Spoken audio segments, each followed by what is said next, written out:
you all read about this or hear this? That you used to go up on Mulholland Drive and park every night and visualize seeing yourself as...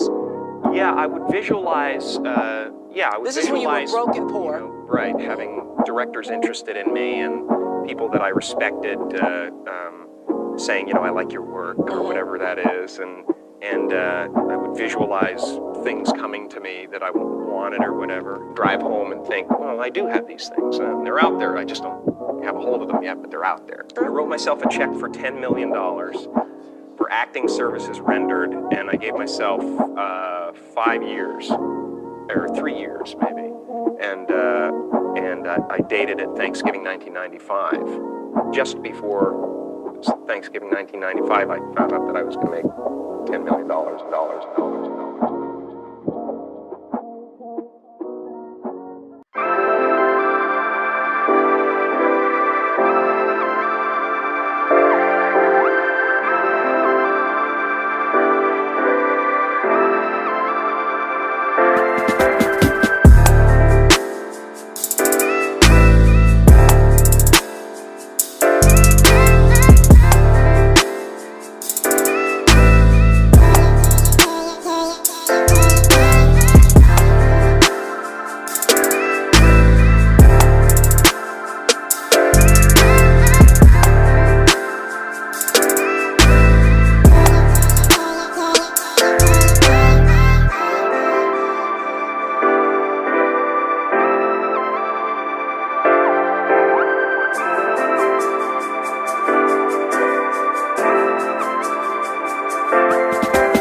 Do you all read about this or hear this?